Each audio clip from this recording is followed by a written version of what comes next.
Magic brings Thumbelina to life. She is very happy until she is taken away from her mother. Thumbelina goes on an adventure and meets some very nice friends, but she wants to go home. Hi, Caitlin. Buddy here. I have a story today for you. I don't know if you've heard the story of Thumbelina, but that's what we're going to read today. So, let's get started.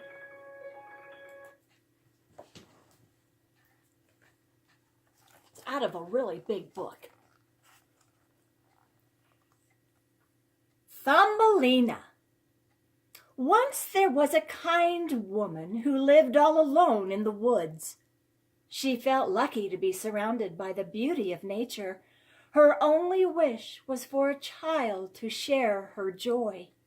One day a kind old witch passed by. "I know you want a child more than anything," said the witch. "I can help you." The witch pulled a tiny bag out of her cloak. "This magic tulip bulb will make your wish come true." Oh, she certainly does have a lot of stuff in under her robe, doesn't she? The woman planted the bulb at once. Within moments, a beautiful flower popped out of the soil. When the woman sniffed the delicate blossom, the petals burst open. Sitting in the center of the flower was a beautiful little child. "Why, you are no bigger than my thumb. I will call you Thumbelina." The woman knew she would love the little girl as her own.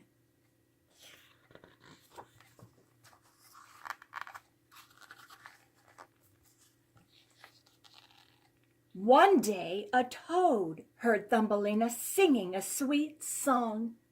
The toad decided that Thumbelina should marry her son. The toad stole Thumbelina and placed her on a lily pad in the middle of a stream. "Stay here while I get my son," demanded the toad as she dove under the water. "Oh, I don't want to be a toad's wife," wailed Thumbelina. As she cried, 3 fish swam by and took pity on Thumbelina. They nibbled at the stem of the lily pad until it broke free. Thumbelina sailed swiftly down the stream, and soon she reached the bank. She was tired from her adventure. A butterfly helped her weave blades of grass into a sturdy hammock. Another butterfly carried a leaf to make a pillow for Thumbelina's pretty head. Isn't that beautiful, the hammock and Thumbelina and the butterflies?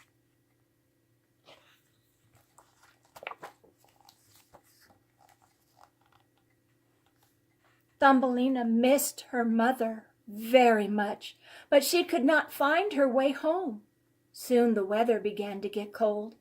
Thumbelina knew she had to find a warm place to live.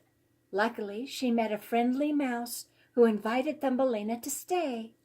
One day, Thumbelina and the mouse heard a strange noise. It was a sparrow who had hurt his wing and could not fly. They invited him inside. The sparrow was surprised to see such a tiny person. "Are you a fairy?" asked the sparrow. "What is a fairy?" asked Thumbelina. "When my wing is better, I will show you," said the sparrow. That winter, while the mouse sewed and the sparrow rested, Thumbelina sang to pass the time. The mouse and the sparrow even made her a singing stage from a thimble the mouse had found outside her house. There she is, singing, standing on a thimble.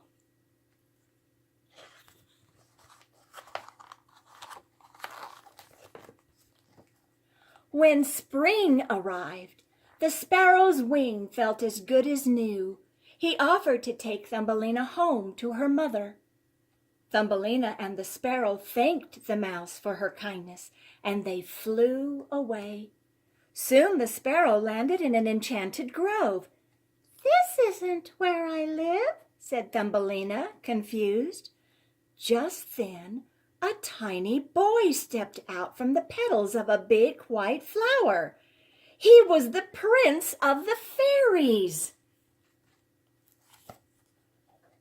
The prince took one look at Thumbelina and knew he must have her for his bride. "I will marry you," said Thumbelina, "if you come and live in my mother's garden. I miss her so much." The sparrow took the tiny prince and princess to the woman's garden.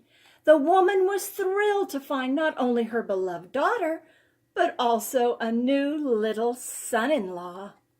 The sparrow visited every summer, and they all lived happily ever after.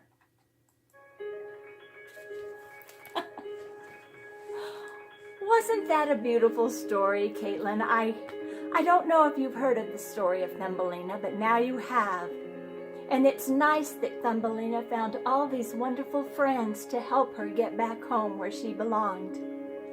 Well, I hope you enjoyed today's story. I'll read you another one. This is a giant book. Read to me, Grandma. And it's a heavy book, too, I can guarantee you. But anyway, Caitlin, until I read another story to you, Buddy says, ta-ta for now.